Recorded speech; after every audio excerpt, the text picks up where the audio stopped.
let's talk a little bit of crypto today. So, you probably already know after the whole entire Voyager 3AC SBF, okay, with how FTX went down with the huge collapse, we have to talk about Binance today.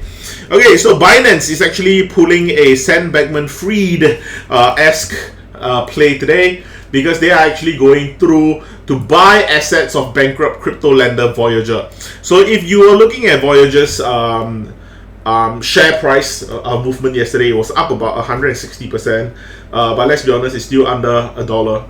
If anything, I think it's even under a few cents. Yeah, my bad. It's 5 cents at the moment. So if you want a penny stock, that's the penny of the penny. Okay, so Voyager kind of moving about 200% plus minus because of this whole entire situation, and Binance thinking that they can actually start to buy up assets of bankrupt crypto lenders. Personally, I think that this is kind of bringing back a little bit of fear for what we actually saw back in 2021. Well, not really early 2022, when we saw FTX bailing everyone out. They were bailing out BlockFi, they were bailing out Voyager, they were bailing out a lot of different crypto lenders out there, thinking that we are able to do so, we are liquid, we have money, we have assets, don't worry, we're making a lot of money, things like that. And Binance basically is trying to show themselves as saying that, hey, don't worry about it, we have money. They actually went on CNBC, which was kind of funny. They went on CNBC and did not really answer any question when asked if they have money, if they have enough money to pay out. I think it was like $2.4 billion or something along that line. And they were like saying, yeah, we have assets. Yeah, we have the money. Yeah, we have the money. And like they were just punting all the questions all over the place. I think CZ kind of portrayed himself like a very, very dodgy figure, especially in the crypto world as it is. Dodginess is really something that is kind of one of the most feared categories as it is right now, especially with what happened with SBF. So today I want to talk a little bit more about, do you still want to put money into crypto, or should you still put money into crypto? So just full transparency again, I feel that it's kind of important for me to say this. Previously, I have about 12 Ethereum in total. That's my entire crypto my entire crypto holdings as of 3 weeks ago. 4 weeks, 1 month ago. As of 1 month ago, my total Ethereum holding, which is also my entire crypto holding, is at 12 ETH. Today, it is at 4 ETH. I've been selling my Ethereum whenever there was a spike in the market. I'm just gonna get them all out of the way, okay? And I don't want to completely sell off all of my ETH, but I'm actually quite close. Okay, let's be honest. 4 ETH. I'm basically not really holding any more crypto as it is. And I'm going to tell you guys why. Okay, because I actually went through a few podcasts in Singapore's podcasts. I've been watching US podcasts. I've been watching Canadian podcasts as well, talking about how Bitcoin, how crypto's future is going to be. And they often talked about the case that Bitcoin is still going to be worth a lot in the future. And let's talk a little bit more about Bitcoin. Okay, so a lot of people are thinking that the Bitcoin is going to be worth a lot because Bitcoin is basically touted as the digital gold. Okay, and so let's take the example of gold and Bitcoin out to actually have this sort of comparison for us to actually go on about. Because for gold, it is considered as the reserve, the gold reserve for a lot of countries, a lot of company, a lot of people, if anything, hold on to gold because they are worried that cash in general or currency in general might actually inflate to the point where they just poof to nothingness. But gold in general would always have a gold standard. So now, if we actually take into comparison for Bitcoin, something that actually came to mind was that because right now Bitcoin is at $16,000. Okay, let's say crypto currently is at $16,000. If you want to compare to say that Bitcoin is currently considered as a store of value, it's very hard for you to actually fight the point that is Bitcoin a store of value at $16,000, or is Bitcoin a store of value at $1,600, or at, I don't know, $160. You cannot really put a number out there to say that, oh, okay, Bitcoin is currently, this is the store of value, because not enough of people are holding on to Bitcoin. It's true that there is only 21 million Bitcoin that will ever be in existence, okay? So it's a finite resource. So it wouldn't really make sense for a lot of people to actually be holding onto Bitcoin, hence making it harder for you to actually have a reserve around it. But for gold in general, you have so many people holding onto it, it almost becomes a little bit like a religion. Okay, and there is somewhat of a use. Okay, a lot of people like to argue the fact that, oh, you know, Bitcoin is bad because there's no usage. You're not going to be transacting using Bitcoin. You're not going to be transferring Bitcoin. In general, Bitcoin is just kind of useless, other than the fact that you want to call it a store of value. I completely understand that as well, which is why I do think that, you know, Bitcoin as of now, or in the near future, is not going to be innovating, nor is it going to have a sudden move for us to think that, oh, you know, Bitcoin is now suddenly worth holding on to. Because let's be honest, at $60,000, people thought that Bitcoin was worth holding on to. 40,000 people thought that it was worth holding on to. 20,000 people thought it was worth buying into. And right now it's still dropping down more and more every single day. Bitcoin now is currently at $16,000. What makes you think that it will not drop to $10,000? Because that is very well going to be the case if we actually continue in this sort of recessionary environment. So if you want to bring up companies such as Tesla, who used to buy Bitcoin, they don't hold any more Bitcoin.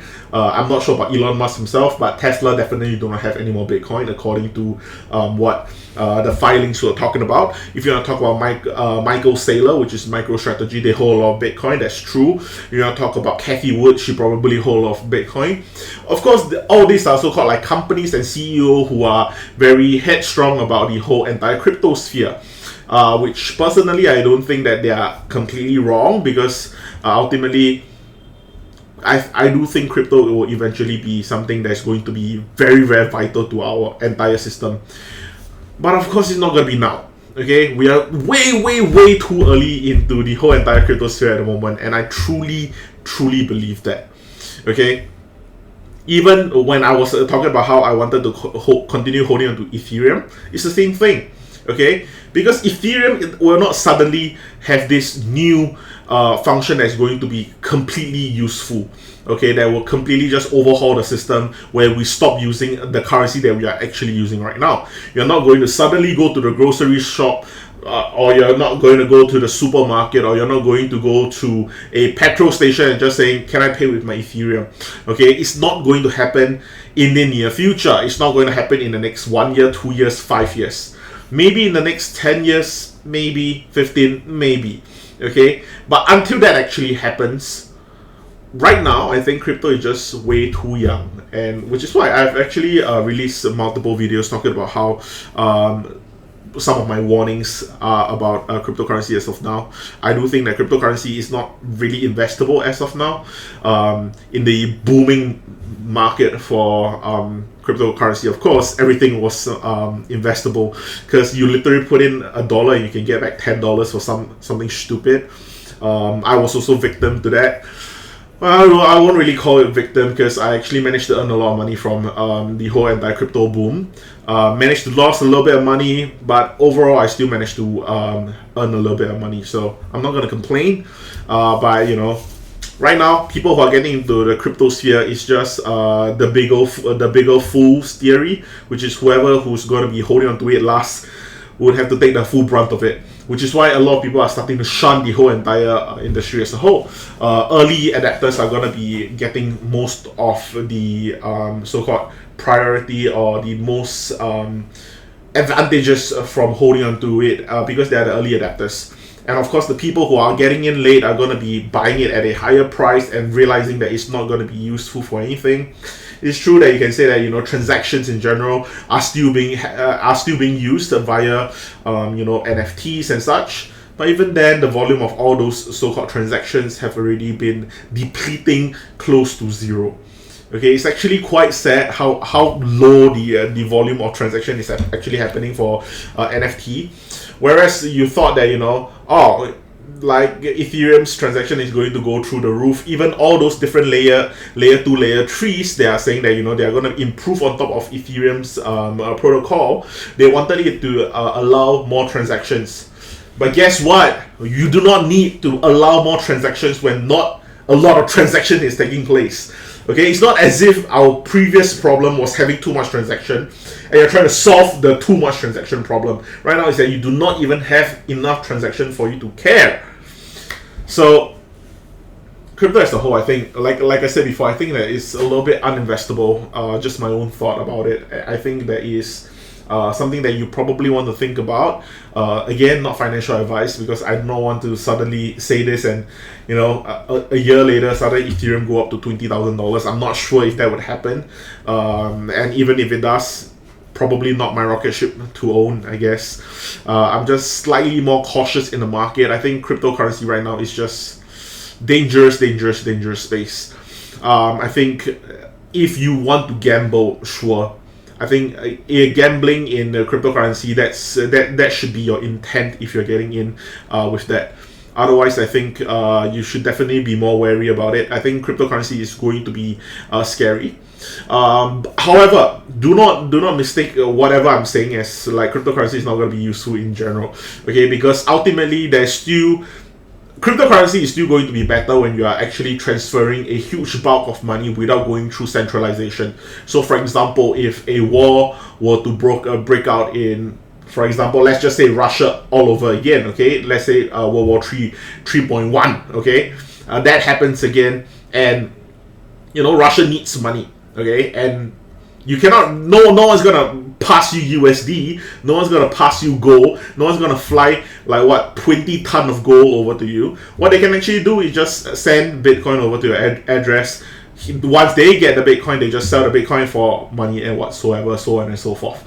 That is the easiest way for you to actually get the money. Whereas if you were to send gold, logistically wise, it doesn't really make sense. For you to actually send the actual currency over, it's going to be tracked, 5 ways to Monday. It's not going to be working out for them either. They don't want those money. So it's easier for them to just get the cryptocurrency as it is. So a lot of time, there is usage for cryptocurrency in the modern day.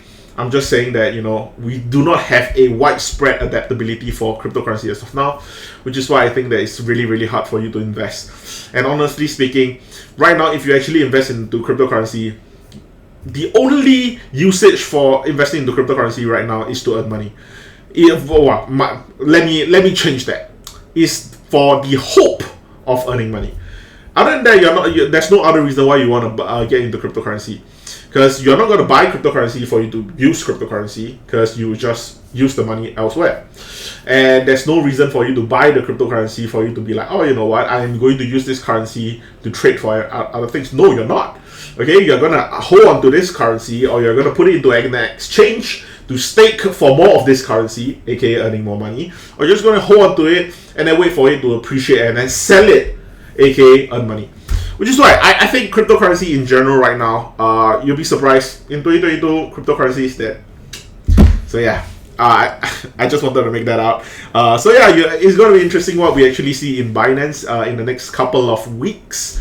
I wouldn't be surprised if Binance come out to show that, their hands were empty all this time, and people start to rush out for the exit as fast as they can. So yeah, anyway, that's all I have for this video. Thank you so much for watching, and I'll see you guys in the next one.